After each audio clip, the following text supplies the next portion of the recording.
A ver, una pregunta que seguro nos hemos hecho todos alguna vez, quizá mientras vemos el carrito de compras en línea que misteriosamente se llenó. ¿Por qué compramos? Uf, es la pregunta del millón, literalmente.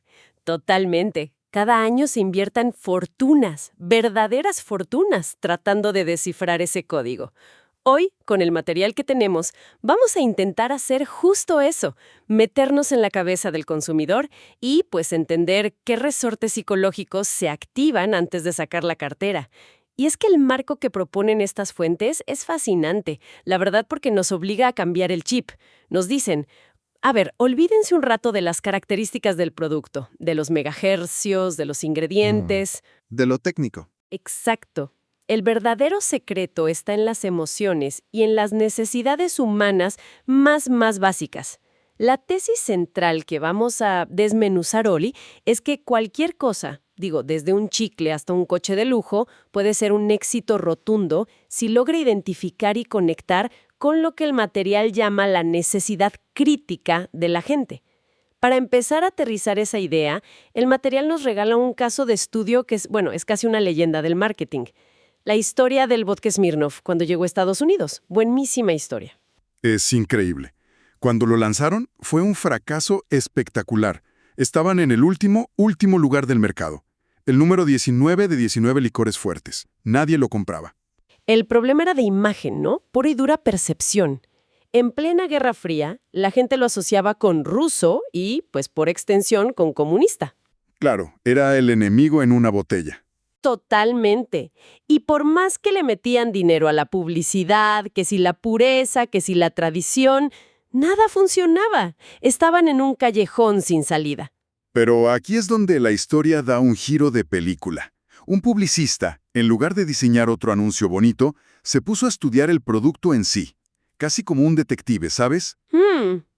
Y descubrió algo que todos habían pasado por alto. Un detalle que parecía, pues, insignificante. Si te tomabas un Smirnoff, no te dejaba olor en el aliento. Y ahí es donde ahora sí que le dieron la vuelta a la tortilla. Ese no era un dato técnico más para la etiqueta. Era la solución a un problema social. Exacto. Era una necesidad no expresada. El publicista se dio cuenta de que había un mercado enorme de gente que quería echarse una copa a la hora de la comida o antes de llegar a casa, pero sin que se notara. Buscaban discreción. Claro, no vendían vodka, vendían un secreto. Y de esa idea nacieron dos eslóganes que son una genialidad. El primero, un juego de palabras increíble. Smirnoff takes your breath away. Que significa las dos cosas. Te deja sin aliento y te quita el aliento. Exacto. Y el segundo, para que no quedara duda. It will leave you breathless. De la noche a la mañana, Smirnoff pasó de ser la bebida del enemigo a ser la bebida del ejecutivo listo. El que se tomaba un trago en el almuerzo sin que el jefe se enterara. Justo eso. Y el resultado fue una locura. La marca se catapultó a la cima. Lo que esta anécdota nos enseña, y el material lo subraya una y otra vez, es este principio universal. El éxito masivo ocurre en el momento exacto en que unes la necesidad fundamental del cliente con el beneficio clave de tu producto.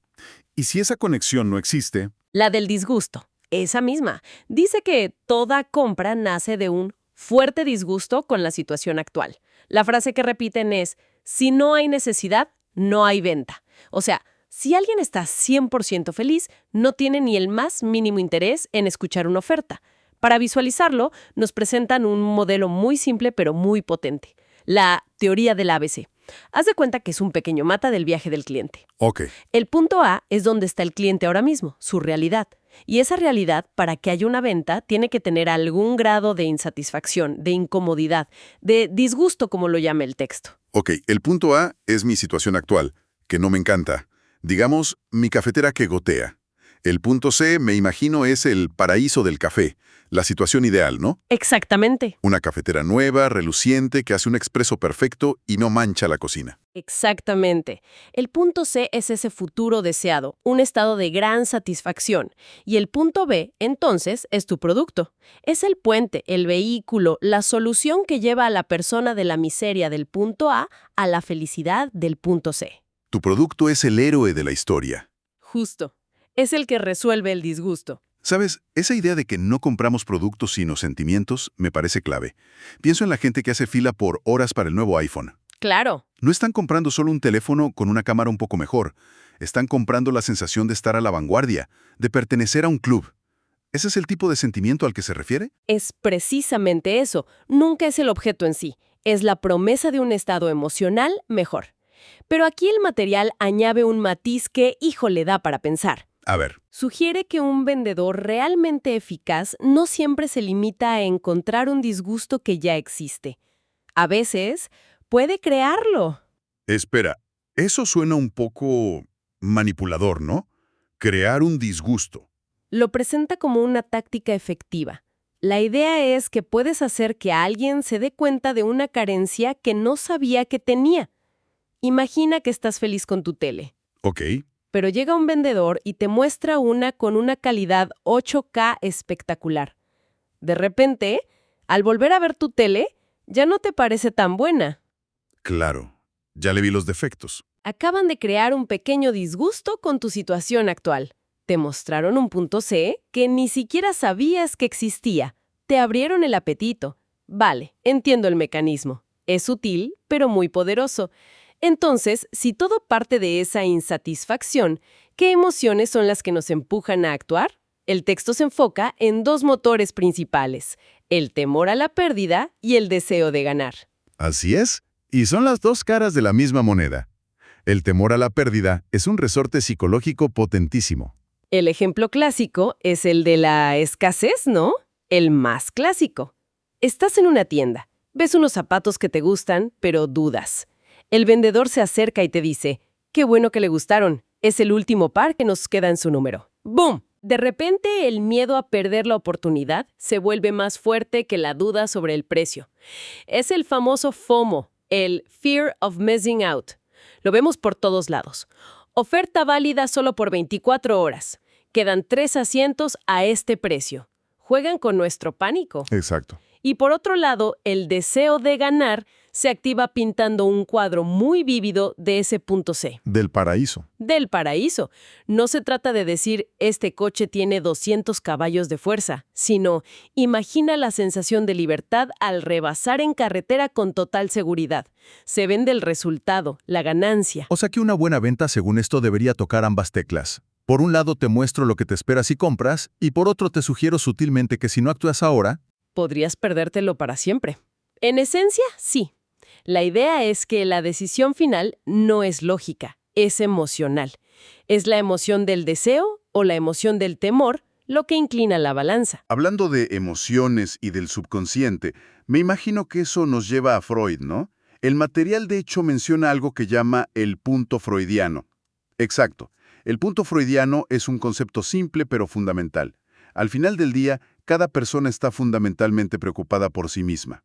Por sus problemas, su dinero, su salud, su familia. El mundo de cada quien gira en torno a su propio yo. ¿Y eso cómo se usa para vender? Apelando a ese egoísmo. Más bien, entendiéndolo. Si partes de la base de que a tu cliente, en el fondo, no le importa tu producto, sino lo que tu producto puede hacer por él, toda tu estrategia cambia. Y la única forma de descubrir qué le importa es escuchando. El texto es muy enfático en esto. Tiene una frase lapidaria. Hablar no es vender. Me encanta esa frase. Dice que los mejores vendedores escuchan 2/3 partes del tiempo, porque si dejas que el cliente hable, él mismo te va a dar el manual de instrucciones para venderle. Él revelará su mayor preocupación, su deseo más profundo. Y ahí es donde entra el concepto del botón caliente. El botón caliente, que es una metáfora perfecta, se refiere a la razón número 1. La razón principal y dominante por la cual una persona comprará tu producto. No es una de 5 razones, es la razón. El nervio, que si lo tocas, dispara la compra. Justo eso. Y el material dice algo muy astuto, que los clientes a menudo protegen ese botón. No te lo van a decir a la primera, porque saben, quizá inconscientemente, que si lo descubres, quedarán vulnerables. Claro, será muy difícil decir que no. Por eso, el trabajo del vendedor es ser un detective y encontrarlo. Y el texto nos da 3 tácticas muy prácticas. La primera es la más obvia. preguntar directamente. Pero la gente responde honestamente a algo como, oye, ¿por qué compraría esto? Suena un poco directo, quizá no con esas palabras, pero sí con preguntas inteligentes como, si este producto pudiera ser una sola cosa perfectamente para usted, ¿qué sería? O, pensando a futuro, ¿qué impacto positivo le gustaría que tuviera esta compra? Las respuestas suelen apuntar directo al botón. Ok, tiene sentido. La segunda táctica es analizar ventas pasadas. Mirar a los clientes que ya te compraron y preguntarte, ¿qué tenían en común? ¿Qué problemas reales estaba resolviendo? Es como hacer arqueología con tus propios datos. Y la tercera. La tercera, dice el material, es la que más sorprende. Llamar a clientes antiguos y preguntarles, así de simple. Levantar el teléfono y decir, hola Juan, sé que nos compraste hace 6 meses y solo quería preguntarte, en retrospectiva, ¿cuál fue el factor que más pesó en tu decisión? Y me imagino que las respuestas son oro molido. Oro molido. La gente te cuenta cosas que jamás te diría en medio de una negociación. Hagamos un ejercicio rápido. Vendemos, no sé, una taza de café inteligente, que mantiene la bebida a la temperatura perfecta. ¿Cómo buscaríamos el botón caliente? Bueno, podríamos preguntar, ¿qué es lo que más le frustra de su taza actual? Uno podría decir, odio que mi café se enfría a mitad de una junta. Botón caliente, productividad. No perder la concentración. Exacto. Otro podría decir, me encanta saborear mi té lentamente el domingo. Botón caliente, placer. Ritual, relajación. Son 2 botones totalmente distintos para el mismo producto. Y el discurso de venta tendría que ser diferente para cada uno. Claro, al primero le vendes eficiencia y al segundo, un pequeño lujo.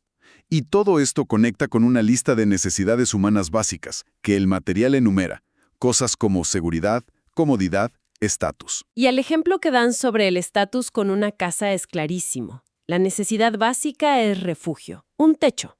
Todo lo que va más allá de eso, el tamaño del jardín, la colonia, los acabados, de alguna forma está satisfaciendo la necesidad de estatus. De decirle al mundo, me va bien. Exactamente. La lista sigue. Salud, respeto, popularidad, poder, riqueza, éxito. Son estos grandes motores humanos los que al final, una taza de café o un coche, están intentando satisfacer. Exacto. Y aquí es donde el botón caliente se cruza con la famosa ley de Pareto, el 80-20. El material sugiere que en ventas a menudo es una ley del 90-10. 90-10. Sí, esto significa que el 90% de la decisión de compra dependerá de solo el 10% de las características del producto. Tu trabajo es encontrar ese 10% crucial que presiona el botón caliente. Esto me lleva a un punto final que se presenta en el material y que creo que desmonta un mito enorme. La idea de que tener la mejor calidad es el argumento definitivo. Sí, es un error muy común. El texto establece una jerarquía inflexible. La utilidad siempre está por encima de la calidad. Siempre. Siempre. A un cliente no le va a importar lo increíblemente bien hecho que está tu producto hasta que esté seguro de que hace lo que él necesita que haga. La primera pregunta siempre es, ¿esto me sirve? A ver, con un ejemplo. Necesito un taladro para colgar un solo cuadro. Hay un taladro profesional de titanio de altísima calidad que cuesta una fortuna y uno básico de 300 pesos que hace el hoyo igual. Para tu necesidad específica, la utilidad de ambos es la misma.